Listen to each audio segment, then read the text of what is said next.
রাসূল করিম সাল্লাল্লাহু তাআলা আলাইহি ওয়াসাল্লাম সম্পর্কে আমাদের যে বিশ্বাস যে রাসূল করিম সাল্লাল্লাহু আলাইহি ওয়াসাল্লাম হাজির ও নাজির, মোহাম্মদ সাল্লাল্লাহু আলাইহি ওয়াসাল্লামকে হাজির ও নাজির মনে করা শিরক আকীদা। ওয়াহিদুজ জামাত আর একটি কিতাব হাদিয়াতুল মাহাদি 63 নম্বর পৃষ্ঠায় বলেছেন লিআন্না রূহা লাইসা মিন জিনসিল আজসাম, যে রূহ যেটা এটা জিসিমের জিনসের মধ্যে পড়ে না। কেননা জিসিম তাকে বলা হয় যে এক জায়গা থেকে দ্বিতীয় জায়গায় যেতে পারে না, কিন্তু রূহ এক জায়গা থেকে দ্বিতীয় জায়গায় যেতে পারে। আর রাসূল করিম সাল্লাল্লাহু আলাইহি ওয়াসাল্লাম যেখানে ইচ্ছা সেখানে রূহুর জগতেও যেতে পারে।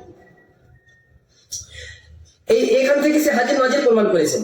এবার আপনার আরেকজন রুহানি পিতা মৌলানা নওয়াজ সিদ্দিক হাসান খান ভোপালী তার মাসকুল খিতাম ফি শরহে বুলুগুল মারাম সেই কিতাবের প্রথম খণ্ড 244 নম্বর পৃষ্ঠায় বলছে হাকিকাতে মুহাম্মাদিয়া আলাইহিস সালাতু ওয়াস সালাম, নবী মুহাম্মদ রাসূলুল্লাহ সাল্লাল্লাহু আলাইহি ওয়াসাল্লামের হাকিকত হচ্ছে ওয়াদার জারায়ে মাওজুদাত ওয়া আফরাদ মুমকিনাত, সমস্ত বস্তু যে মুমকিন রয়েছে এবং মওজুদ রয়েছে।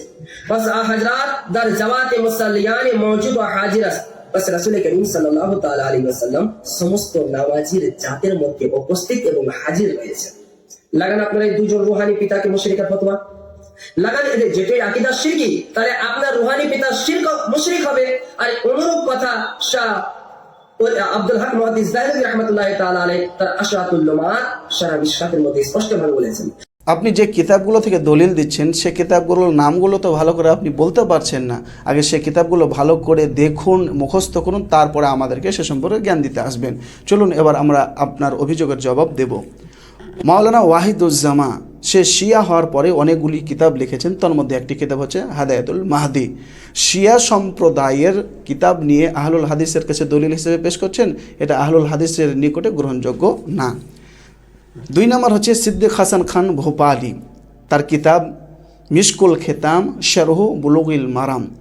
এই বইয়ের ফার্সি উর্দু 240, 250 এবং 459 নম্বর পৃষ্ঠায় তিনি বলেন, নবীজিকে তাশাহুদে সালাম পাঠ করার সময় অন্তরে নবীজিকে স্মরণ করতে হবে, অন্তরে নবীজিকে উপস্থিত মনে করতে হবে। বোঝা গেল? যখন অনেকে এটা নিয়ে এতেরাজ করলো তখন তিনি বলে দিলেন একেবারে স্পষ্টভাবে, এটা আমি এই জন্য বলেছিলাম যাতে করে নামাজে মনোযোগ আসে। তারপরে তিনি এই ব্যাপারে আরও তফসিলভাবে জবাব দিয়েছেন বিভিন্ন কিতাবে। তার 300টিরও অধিক কিতাব রয়েছে, তার মধ্যে প্রায় অধিকাংশ কিতাবে তিনি নবীজি হাজির নাজির এই ব্যাপারে রদ করেছেন। চলুন তার কয়েকটি কিতাব থেকে আমরা দলিল নিয়ে নিই। তরজুমানে ওয়াহাবিয়্যাহ পৃষ্ঠা নাম্বার 35 থেকে 40, নবীজিকে হাজির নাজির মাননেওয়ালা মুশরিক। কত বড় ফতোয়া! তার আরেকটি কিতাব হচ্ছে হাদায়াতুল মাহদি পৃষ্ঠা নাম্বার 78, তিনি বলেন যারা নবীজিকে মনে করে নূরুম মিন নূরিল্লাহ, নবীজিকে যারা হাজির নাজির মনে করে তারা মুশরিক।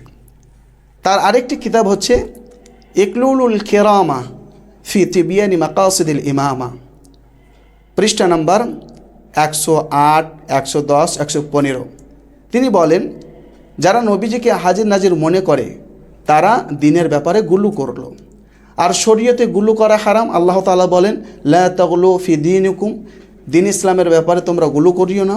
রাসূলুল্লাহ সাল্লাল্লাহু আলাইহি ওয়াসাল্লাম হাদিসের মধ্যে বলেছেন ইয়াকুমুল গুলু ওয়া ফিদ্দিন, দিনের ব্যাপারে তোমরা গুলু থেকে সাবধান থাকো। তার আরেকটি কিতাব আউনুল বারি লিহাল্লি আদিল্লাতিল বুখারী পৃষ্ঠা নাম্বার 150 থেকে 160, সেখানে লেখা আছে নবীজিকে হাজির নাজির মনে করা ঠিক না। তার আরেকটি কিতাব আদ-দীনুল খালিস পৃষ্ঠা নাম্বার 140 থেকে 150, সেখানে লেখা রয়েছে নবীজিকে হাজির নাজির মনে করা হচ্ছে শিরকি আকীদা। তার আরেকটি কিতাব ইকতারাবাতুস সাআহ প্রথম নম্বর খণ্ডের 15 থেকে 16 নম্বর পৃষ্ঠা, দুনিয়ার কোনো মাহফিলে নবীজি হাজির ও নাজির নন। এবার চলুন আব্দুল হক মুহাদ্দিস দেহলভির কিতাব সম্পর্কে। তার কিতাব আশিরাতুল লুমাত শরহ মিশকাত, এই বইটি হচ্ছে ফার্সিতে, উর্দু করেছেন আল্লামা মোহাম্মদ সাঈদ নকশবন্দি পৃষ্ঠা নাম্বার 258। সেখানে আব্দুল হক মুহাদ্দিস দেহলভি তিনি লিখেছেন যেভাবে নবীজি আমাদেরকে সালাম পাঠ করা শিখিয়েছেন সে সালামই তাশাহুদে পাঠ করতে হবে।